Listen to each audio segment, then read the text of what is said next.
Listen, listen,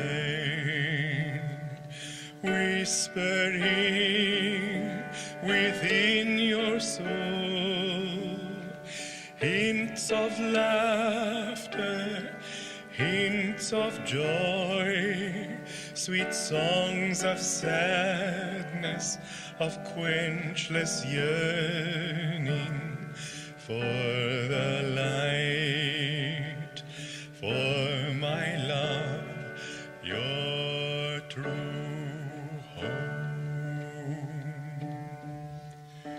Long your heart has played the dance, long you've toyed with merest shadows of the treasures left behind you, deep in your soul. Long you plumbed the dark for answers, long you've begged from beggars' empty hands, gifts of life they too were seeking, gifts none could share. Friend, how long will you wander? Friend, as long as you seek your home in a land where all are strangers, love locks her door. Leave to the weak his craven life, to the coward leave his dreaming. Oh, my saint, wake up, reclaim the light, seek the truth behind all seeming. Leave to the weak his craven life, to the coward leave his dreaming. Oh, my saint, wake up, reclaim the light, seek the truth behind all seeming. Turn, turn, turn within, in silence of soul, in cave of love, find my abode. Listen,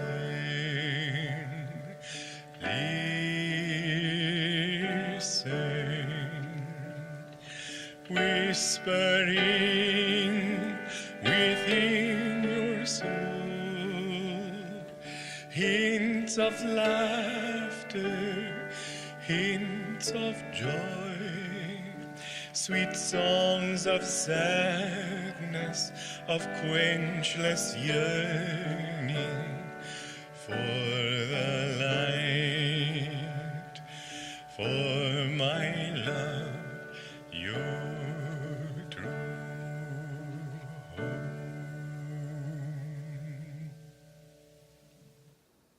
So I was thinking what to talk about today, and I thought a little bit that Christmas is coming up. And so I thought maybe to talk something related to that. And when I thought about Christmas, of course, being a Westerner, I guess the gifts came instantly to my mind, remembering my childhood. But we all know that is not the true purpose of Christmas. And then I started thinking a little bit about Christianity and what do they do so much. And I thought about prayer and how to bring prayer to our lives more and more, and how to maybe improve, you could say, in our prayer. Of course, it comes from our heart, so in some way we have to improve ourselves before we can improve our prayer. But I was thinking to relate it to some verses of the Gita that Swamiji wrote here. And let's see what he says. It's in the 17th chapter, the 1st to the 4th verse. Arjuna said, "Those who set aside scriptural rules, yet sacrifice to God with devotion, what, O Krishna, is the status of their sacrifice? Is it sattvic, rajasic, or tamasic?" The Blessed Lord said, "The issue involves the quality of faith exercised, whether it is in fact sattvic, rajasic, or tamasic. Hear my words on this point. Each one's faith depends upon his nature. As a man is, so is his faith. As his faith is, so is the man. Sattvic reverence is given to the devas. Rajasic reverence is offered to the yakshas and rakshasas. Tamasic devotion, in quotes, is the fascination some people feel for ghosts and astral spirits.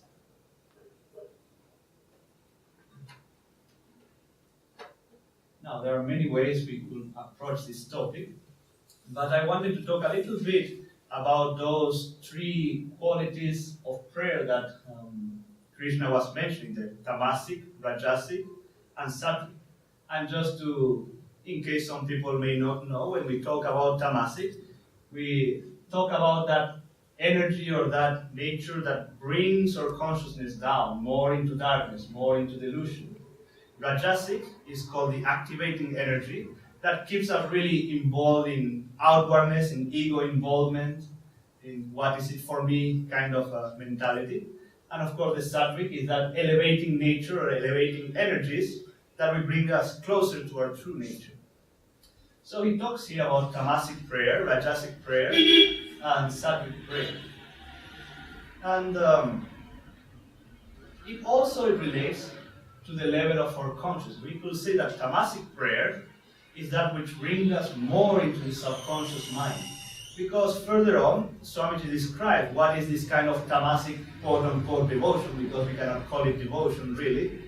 That is when people try to connect with other spirits, try to channel certain entities and all these kind of, I would say, strange things that people do, that basically remove yourself out of the picture and let somebody else talk, which is usually a lower entity.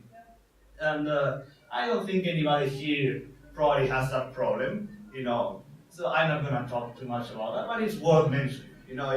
It goes to the subconscious. We kind of are not there anymore.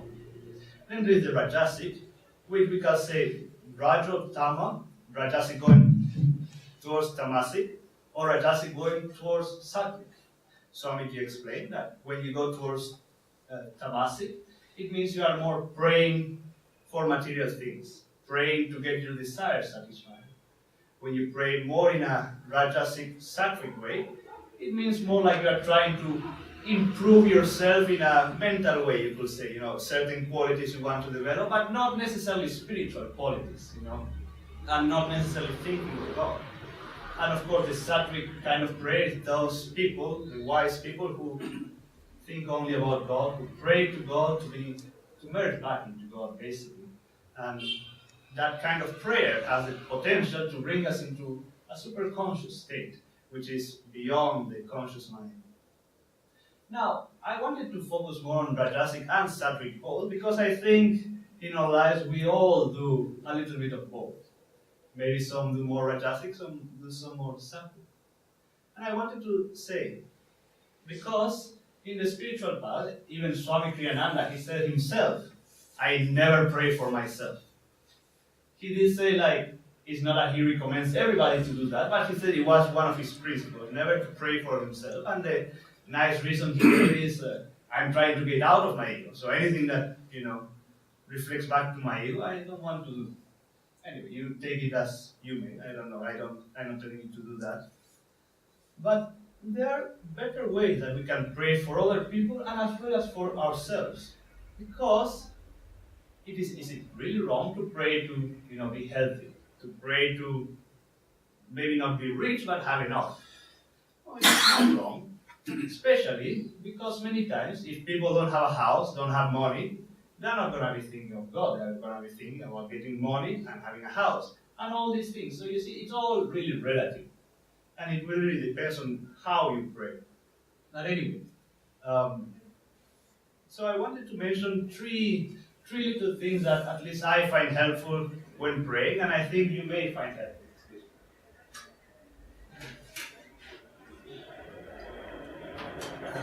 The first one, when praying, try not to, try not to tell God what to do. I think He usually knows better than us what to do. And there is actually a really interesting story of a saint in India. She was a a small girl, and I think at the age of 6 or so, she told her parents, I'm done with this work. I'm just gonna go to my room and meditate and pray, and you bring me food, basically. And interestingly enough, the parents said, okay, that only can happen in India. In the West, you can never do such things. Anyway, this lady meditated and prayed for other people so much that she got a reputation of, whoever she would pray for, it will get healed. That person will get healed. I think also she died at a very young age. I don't remember the name of the saint, I'm sorry. Anyway, at some point, her father got very sick, deadly sick. I don't remember what he got, but it was really something very deadly. So her family started saying, please pray for our father, he needs to get well. You pray for so many people, why don't you pray for your own father? Are you trying to live some kind of false renunciation? You pray for other people, but not for your father, to show how much of a renunciate you are. And so on, they keep on pushing. So finally she said, very well, I do it. And she did it also to teach them a lesson, because she did pray for her father, and he did get well. However, she knew that the father was working out some karma, and it was better for him to be sick. Because when he got well, he started living an unrighteous life. He started doing more sins, doing more alcohol, this and that. And actually, him getting better, spiritually speaking, was very bad. Very bad. And she was the only one who had the wisdom to see this, nobody else. So, something that Swamiji and Master recommended us for us to do, because it is natural we want to pray for other people. It is natural we want to pray for certain circumstances to improve. And you don't have to tell God, pray that Shaitan shakes, because he has a very long beard and I don't like it. Or anything like that. Swamiji will tell us often, always pray that God's will be done in that person or in that situation. But then it makes you think, like, if I'm praying for God's will to be done, isn't His will going to be done anyway? I mean, it's God's will after all. Then that question really arises to us. And, I'm going to say two things to that. First of all, something that Master said very interesting, that I'll let you think about it, I'm not going to explain it. But he said, many times God's will cannot be done in this world because of the lack of willing channels.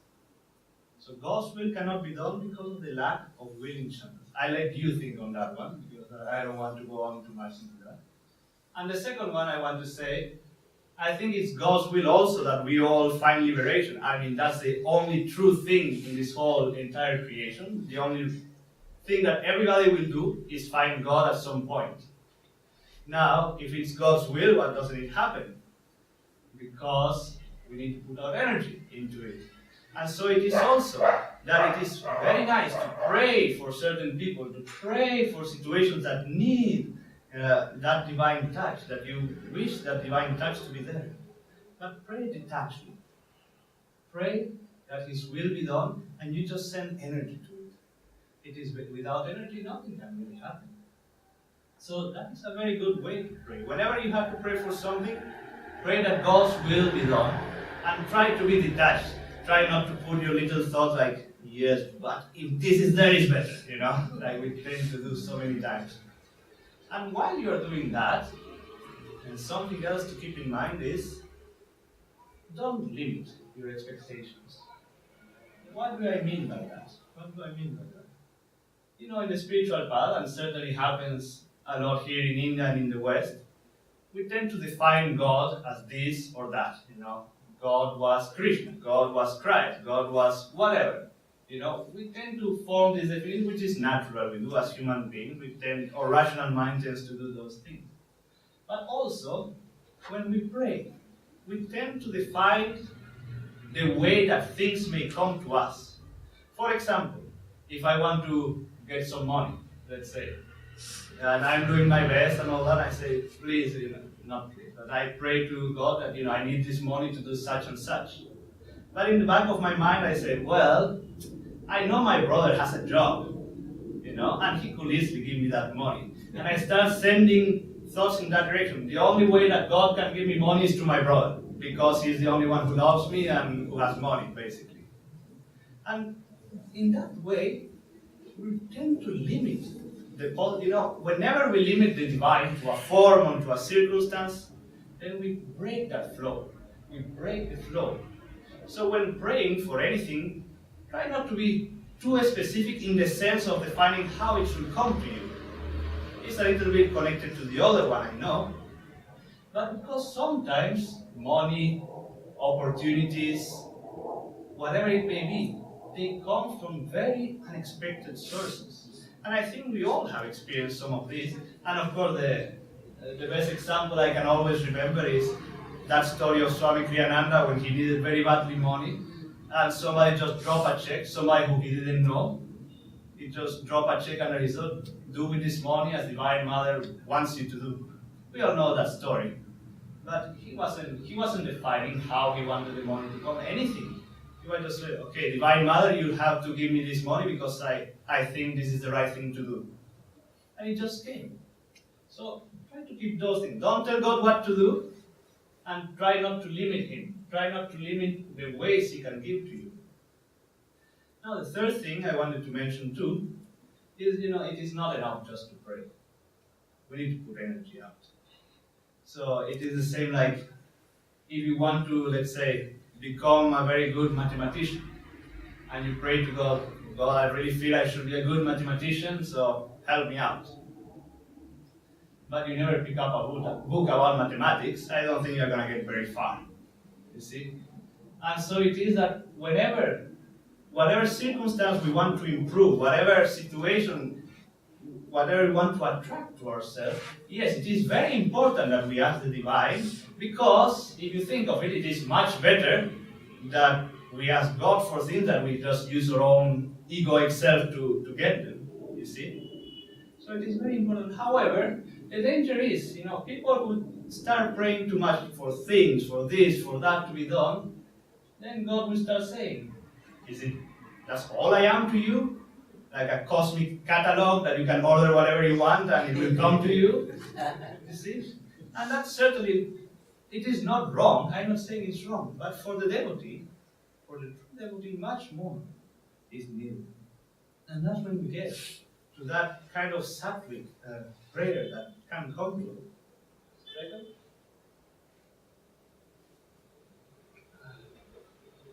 So, it is very interesting. But many times, whenever I'm meditating, more often than I would like to admit, I don't have a very good meditation, for whatever reason, And then I'm kind of struggling, doing Kriya, doing this, doing that, but somehow I feel restless. And I realize always that after I do healing prayers, or after I pray for other people, I can easily stay for much longer later on. And I think, we talk always about prayer, being talking to God, meditating, being listening for His answer. And we tell talking and listening is very different, we say. But there are some ways that talking and listening can come together. How meditation and prayer really come together. Because if you think of it, in meditation and in prayer, in both, what we are really trying to do is trying to open ourselves to a divine flow, open ourselves to grace. Through our meditation techniques, we do that. Whenever we are praying, really what we are doing, for example, just as an example, when you send healing prayers, what are you really trying to do? You are just chanting Om, but while you are chanting Om, what are you really doing? You are trying to feel that flow of divine energy flowing through you, using you as a channel, and going outwards, wherever it may be. Isn't it? Or I hope it is. In meditation as well, we want to always try to feel that divine energy flowing to us. So in this way, prayer and meditation both, the goal is to open us to the divine flow of God's grace.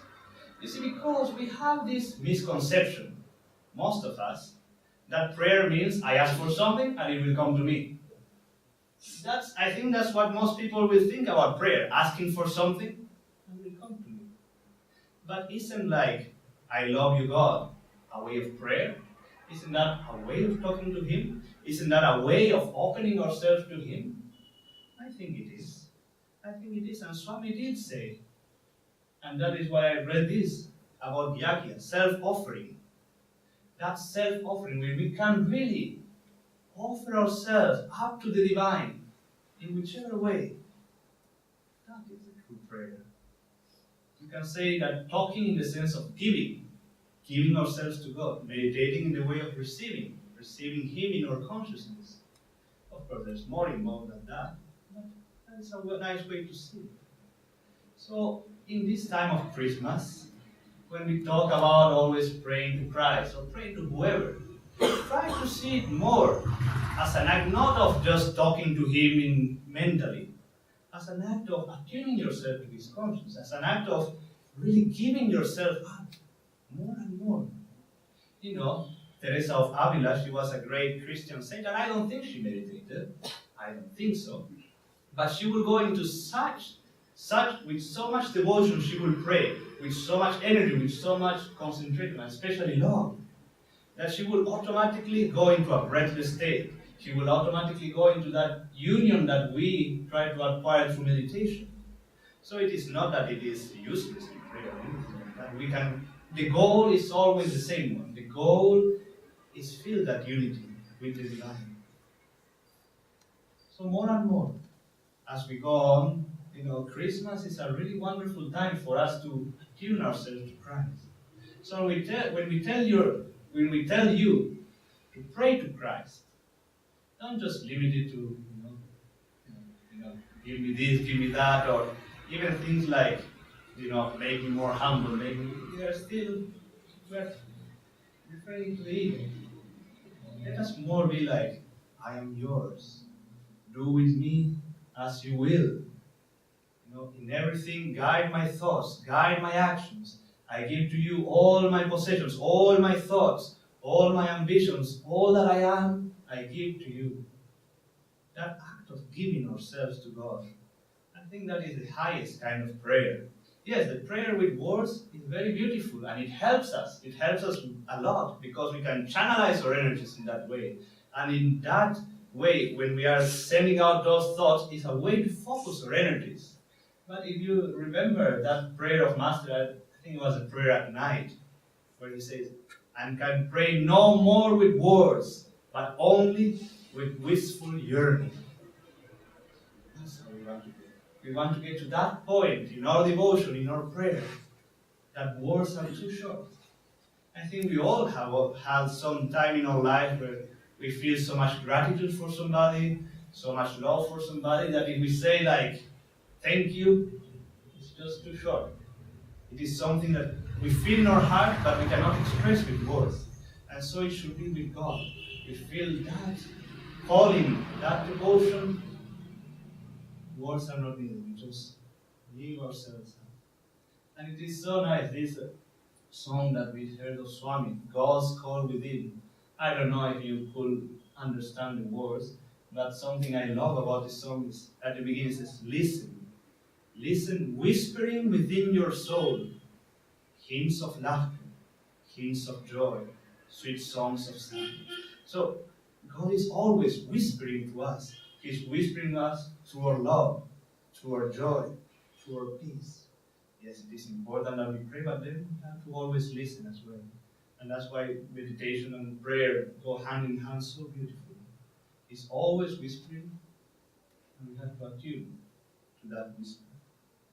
So I hope that will help for all of us to try to find a new meaning to prayer. To try really, whenever, again, I'm not saying that it's wrong to pray for things. It can be a very good thing to do. It's always with what consciousness we are doing it. Because you can pray for things also with the tamasic quality, or you can pray with the sattvic. But let us more and more give ourselves up to the divine in devotion, in love, in joy. And then, of course, share that with all whom we meet. Whatever little bit of Christ we may feel when we pray to Him, let's share it with one another. And Christmas really is a wonderful time for us. I mean, it's still a month away, but a wonderful time for us to attune ourselves to that higher consciousness. And